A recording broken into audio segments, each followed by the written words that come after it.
Chelsea 1, Leeds 0. And for the first time in a while, Chelsea almost looked like a decent Premier League team. Now, I think what McFarland did in this game was no different from what we know Chelsea to be or what we have seen Enzo Maresca do. What he did different from Rosinho again was go back to the basics of Chelsea's tactics and the way they use Enzo Fernandez and the fullbacks. So basically, he lined up in a 4-2-3-1, and Leeds, as usual, lined up in their 3-4-3, which almost became five at the back immediately. But what was actually impressive about the way Chelsea built up is that it went back to what we know from Maresca, where you literally had one of the fullbacks move infield. In this game, it was Gusto who was moving in, and then Garnacho headed the width one way. And then you had Cucurella tucking in to stay with that back three. And then you had Lavia and Caicedo basically acting as the double pivots for Chelsea to be able to progress the ball out from the back. But of course, because Wolves were playing a back five, they were pressing with just five players in front. So Wolves, of course, during their build-up, would try to occupy these Chelsea wingers and sort of try to create a cage for these players here. And we've known teams to do this before, especially teams who play five at the back. But what actually helped Chelsea unlock this was using Enzo Fernandez and sometimes Malo Gusto as well. And that's the purpose of playing a back five and pressing with five players, is to keep this center occupied, keep it choked, to make sure that there's no central progression for Chelsea.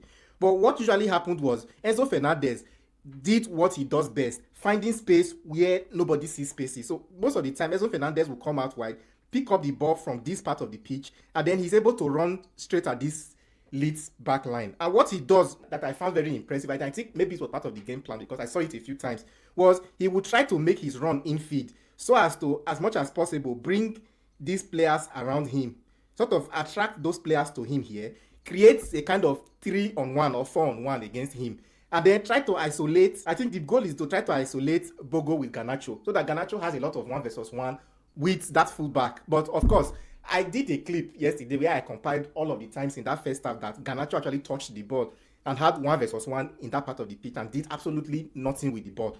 But as the game went on,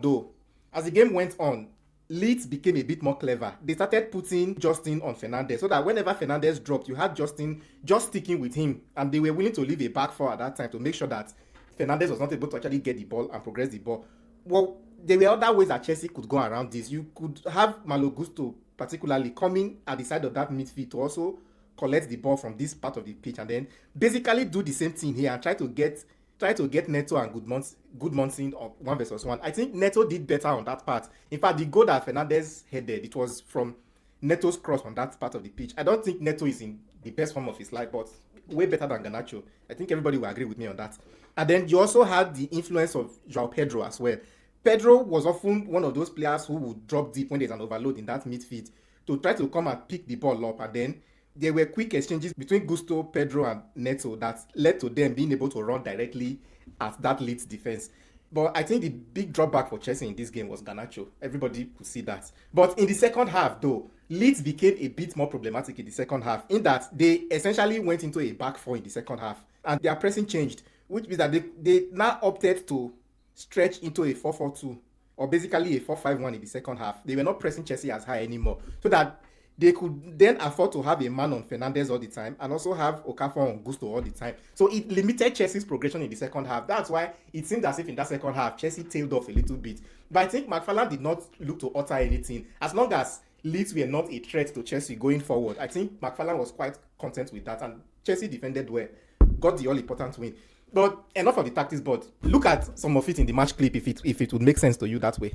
Again, this is few minutes in, and then it's that Chelsea build up again, and you can see Leeds keeping those five players in the middle. Just the goal is to cut off that central progression for Chelsea, and then Enzo Fernandez just comes in outside of that press to receive the ball out wide. And the way he does his run is to run infield, and what he wants to do is to make sure that he sort of drags those four players around him, get them to come close to him, and then look to release Garnacho out wide with the hope that Garnacho is going to have this 1-versus-1 with his fullback. Garnacho had a lot of this 1-versus-1 in this game, and half the time he had the 1-versus-1, he passes the ball back, and then Chelsea has to recycle possession again.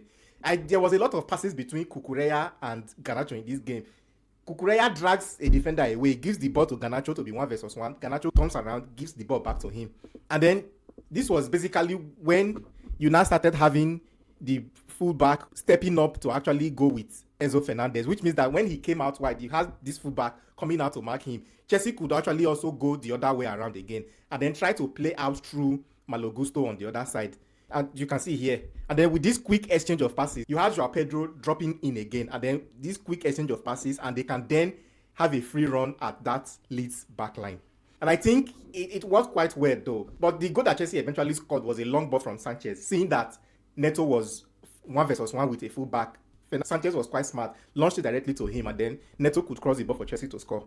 But off the ball as well, and what I think is McFarland's touch to this game that was different from Enzo Maresca is that Chelsea did not really go with the aggressive 1v1 pressing that we are used to. This is typically what's trying to build up, and Chelsea are not really trying to apply that man-oriented high press. Instead, they opted to withdraw into their own half and just focus on closing down space and making sure that Leeds did not really have any progression in the game. And then you had Chelsea's defenders, especially on Kutosin, mostly trying to step up to Calvert-Lewin to make sure that he did not actually receive the ball in any sort of space at all. And I think overall, it was a good performance from Chelsea. But McFarland said that it wasn't about the tactics, that he threw the tactics book away, that he talked to the players about commitment and not bombard them with instruction. If you listen to that interview, I think he was having a go at Liam Rosinio, but that is story for another day. Anyway, McFarland is not the permanent manager. We are waiting to see who the permanent appointment will be. And when that appointment is made, we'll also come back and analyze that coach tactics. As usual, if you enjoy content like this, hit the like button, hit the follow button. Let us see you again.